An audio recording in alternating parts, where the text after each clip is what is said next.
Kisah Inspirasi Iman, tanggal 10 Mei, Santo Damien dari Molokai.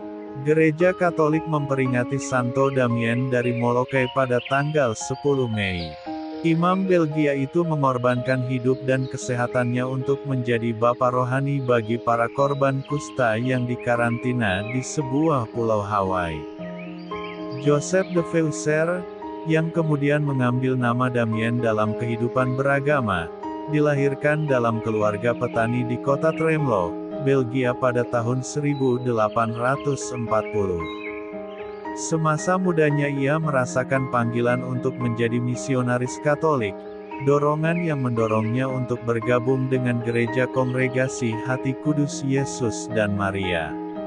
Sumpah terakhir Damien kepada jemaahnya melibatkan upacara dramatis di mana atasannya membungkusnya dengan kain yang akan digunakan untuk menutupi peti matinya setelah kematian.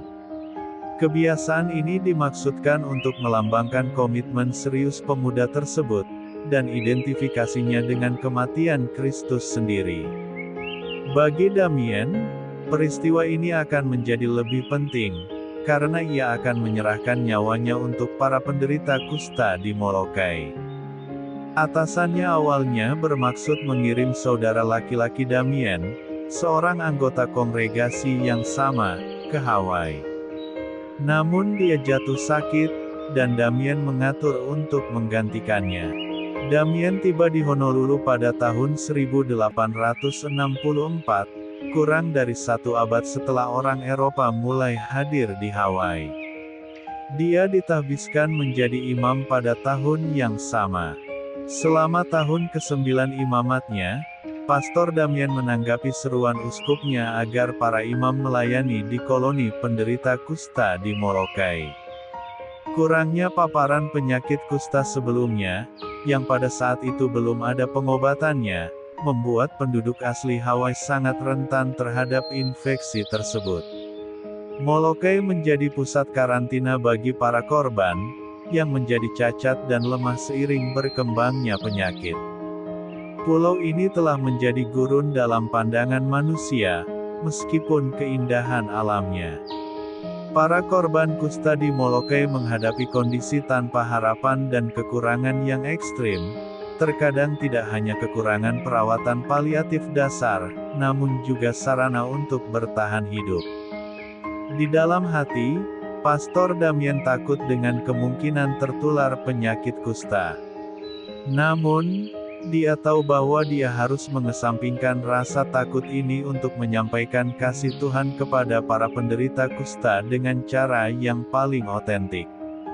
Para misionaris lain telah menjaga jarak dengan para penderita kusta, tetapi Pastor Damien memilih untuk membenamkan dirinya dalam kehidupan bersama dan menyerahkan hasilnya kepada Tuhan. Penduduk Molokai melihat perbedaan dalam pendekatan pastor baru ini, dan menyambut upayanya untuk memperbaiki kondisi kehidupan mereka.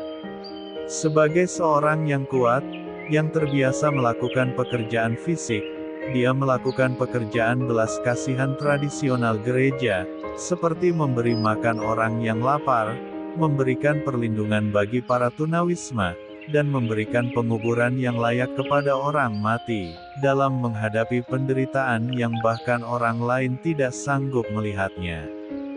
Pastor pekerjaan Damien membantu membangkitkan para penderita kusta dari penderitaan fisik mereka, sekaligus menyadarkan mereka akan nilai mereka sebagai anak-anak terkasih Tuhan. Meskipun ia tidak dapat menghilangkan kematian yang terus-menerus terjadi di koloni penderita kusta, ia dapat mengubah maknanya dan menginspirasi harapan.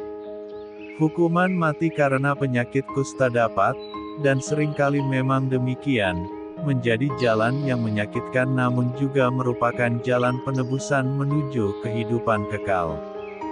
Pengabdian sang pastor kepada umatnya, dan aktivismenya atas nama mereka, terkadang menjauhkannya dari para pejabat kerajaan Hawaii dan dari para pemimpin agamanya di Eropa. Misinya tidak hanya menentukan, tetapi juga sepi.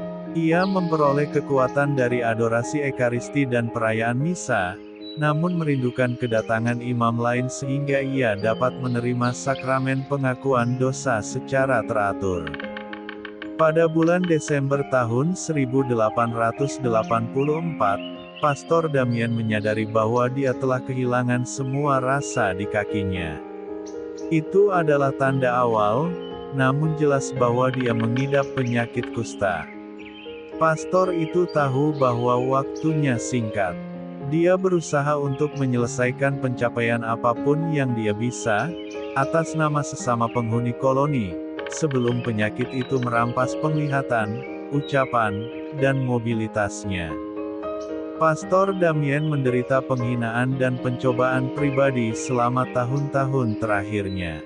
Seorang pendeta Protestan Amerika menuduhnya melakukan perilaku yang memalukan, berdasarkan keyakinan kontemporer bahwa kusta adalah penyakit menular seksual.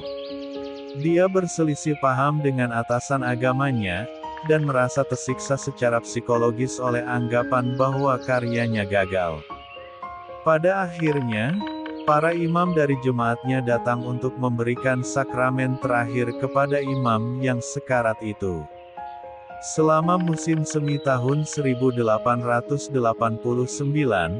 Pastor Damien memberitahu teman-temannya bahwa dia yakin Tuhan menghendaki dia menghabiskan Paskah mendatang bukan di Molokai, tetapi di surga.